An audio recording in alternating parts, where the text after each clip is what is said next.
বিভিন্ন রাজ্যে তারা গোহত্যার গোরক্ষকের নামে বিভিন্ন রাজ্যে তাণ্ডব চালিয়েছে।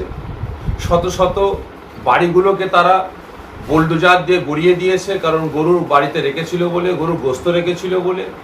এবং সেই সমস্ত মা বাপ ভাই বোনেদের উপরে অত্যাচার জুলুম করা হয়েছে এবং তাদেরকে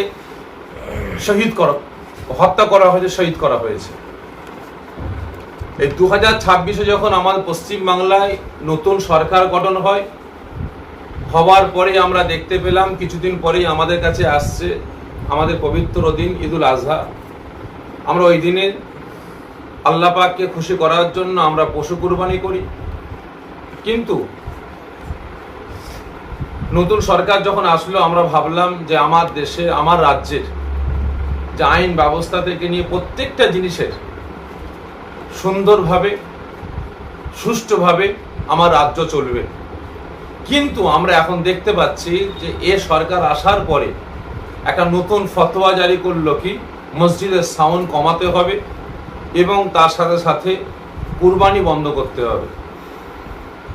আর বিভিন্ন জায়গায়, বিভিন্ন জেলায় পশ্চিমবাংলার গরু ব্যবসায়ীরা এক হাট থেকে আর এক হাটে গরু নিয়ে যাচ্ছে, এক হাট থেকে গ্রামে গরু নিয়ে যাচ্ছে, তাদেরকে আটকে তাদের উপরে অত্যাচার জুলুম নির্যাতন করা হচ্ছে, মারধর করা হচ্ছে এবং গরুগুলোকে তারা ছেড়ে দিচ্ছে। আজ সব থেকে দুঃখ লাগছে এটাই যে আজ সে গোরক্ষক বাহিনী তারা কোথায়?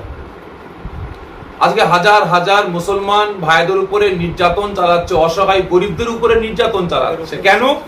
না আমরা গো হত্যা বন্ধ করব, গরু জবাই করতে আমরা দেবো না, গরু জবাই করতে আমরা দেবো না, গো হত্যা বন্ধ করব। আজকে আমরা দেখতে পাচ্ছি যে আমার রাজ্য সরকার, নতুন যে সরকার, তিনি মাসনাদে বসেছেন, বসার পরে তিনি কি বললেন? গরু খাওয়া কিন্তু বন্ধ করলেন না। তিনি বলছেন 14 বছরের পরে, 14 বছরের ঊর্ধ্বে আপনারা গরু কুরবানি দেন। তাহলে আমি গো রক্ষক ভাইদের কাছে অনুরোধ করব যে আপনাদের মানে যেনাকে মাসনাদে বসিয়েছেন, আপনারা যেনাকে নেতা হিসেবে সাজিয়েছেন, আপনাদের নেতা তো বলছে গরু খাওয়া চলবে, আর আপনারা বলছেন গোহত্যা বন্ধ করতে হবে। আপনারা বলছেন গোহত্যা বন্ধ করতে হবে। লাইভ কে দিছে? লাইভ বন্ধ করো, লাইভ দেবনি, লাইভ চলছে। যেই হোক লাইভ দিলে কি করে হবে? তাহলে আমাদের দুটো মনে, তাহলে আমরা লাইভ দেবো।